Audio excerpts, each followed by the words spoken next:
Hello students, hope the first lesson sources would have been understood by everyone and hopefully you have been completed your classwork of the first lesson. So shall we move to the second lesson, which is the geographical features and prehistoric India. So for your hint they have given what are you are going to learn in this chapter.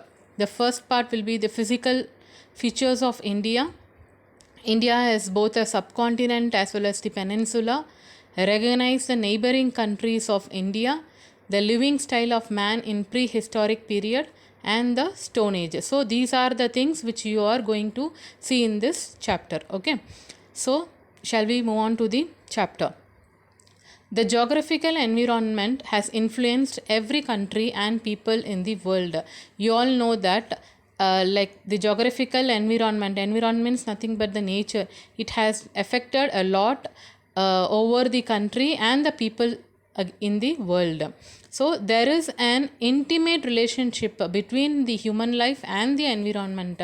That means it has a close relationship between the human beings as well as the environment, that is the nature. Hence it is necessary to learn about the geographical environment in order to know about human history. So once if we wanted to know about the human history, we have to know about the geographical environment of our country. So India is a subcontinent. You all know that. Why it is named as subcontinent? Because it occupies a huge area in the southern part of the Asian continent. You all know Asia is a continent. So India occupies most part of the southern side of the Asia. So it is known as the subcontinent. Okay. And one more thing, as it is surrounded by water on the three sides and land on one side, it is said to be peninsula. So what is meaning of peninsula?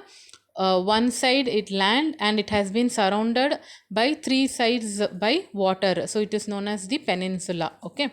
So next thing is India shares the boundaries with Pakistan, Afghanistan, China, Nepal, Bhutan, Bangladesh and Myanmar. So India has been surrounded by 7 countries. Okay. So you have to make note of this. What are the boundaries and what are the countries which has been surrounded by India. Okay. Then these are the neighboring countries.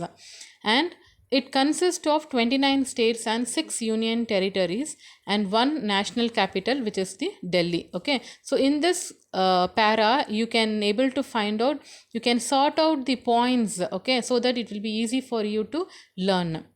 And the next para, India's geographical feature comprise the Himalayan mountains. So these are some physical features how India has been featured in it. So it has Himalayan mountains, the Indo-Gangetic plain in the north. You all know which sides are north, south, east and west, right? So in the north side we have Himalayan mountains as well as the Indo-Gangetic plain.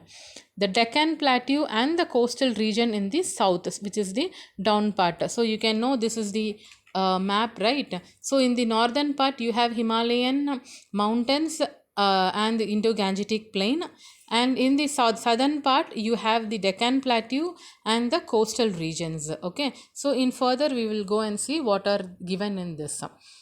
The snow-capped mountains in the north include some of the tallest mountain peaks in the world, which is you all know like Mount Everest, that and all. Okay. So they help to preserve the safety and security of India.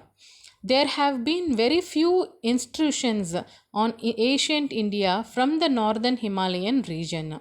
The attacks have been mainly from northwestern side through the valleys of Bolan and Khyber passes. The flat Indo-Gangetic plains are extremely fertile. So they say that the Indo-Gangetic plains are very much fertile as the river Ganges flow over there. That is the Ganga. Okay.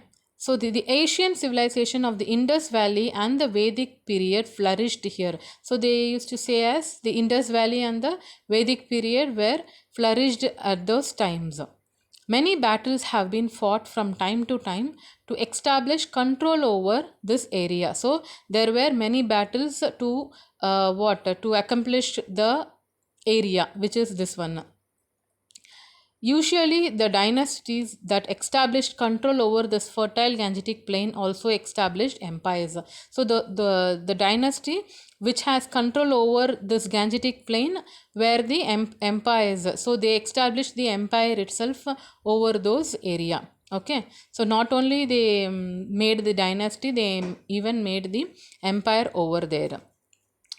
The Narmada river separates India into two, which is Malwa Plateau or the Central Islands and the Deccan Plateau in the south.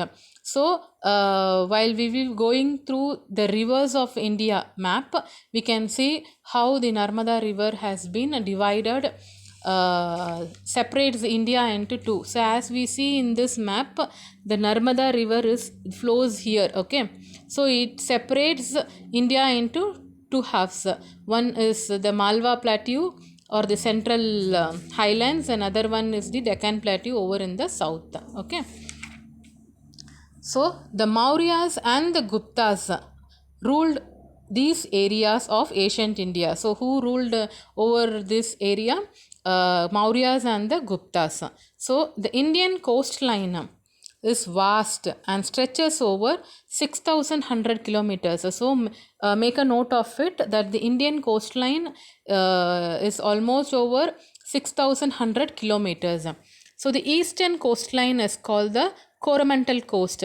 East means this side. Okay, here you all know, right? North, south, west and east. Okay, so the eastern coastline we say as the Coromandel coast, whereas the western coastline we say as Konkan coast and Malabar coast.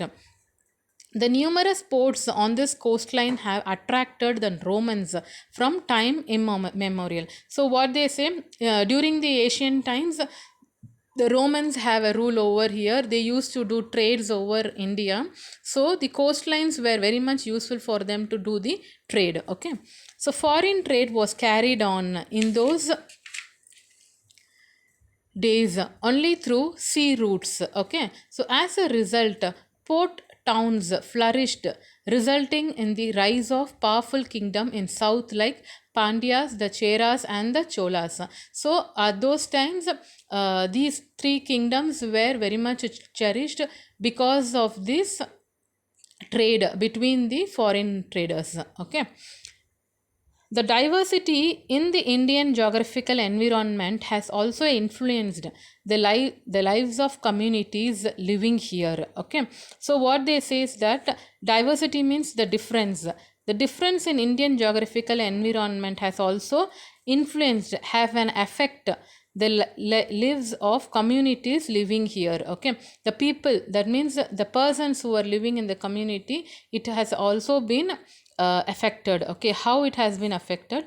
Despite the communal diversity, though the persons living in the community may be different, there exists a cultural unity. So they have unity in their culture which binds all these diversities. Okay, so though the people living in the community may be different, but they are all united by the culture which we follow in our India. Okay, so unity in diversity is the essence of this culture. Okay, though they may be different, but we are unity in our culture. So hope you understood till this. Okay, so next part. So the next part is the prehistoric period. Okay, so I hope you understood from the first page of this lesson, which is they have given about the geographical features of India. Over here it has been given the political divisions, that is how our India map has been divided into many states, and how we have the coastal regions over there in our India. And over here in this page you have the physical features of India, like the rivers flowing through in our country, as well as the mountain parts. Then in this thing, I hope you can understand this thing. Okay, so next part we will be seeing the prehistoric period in the next video.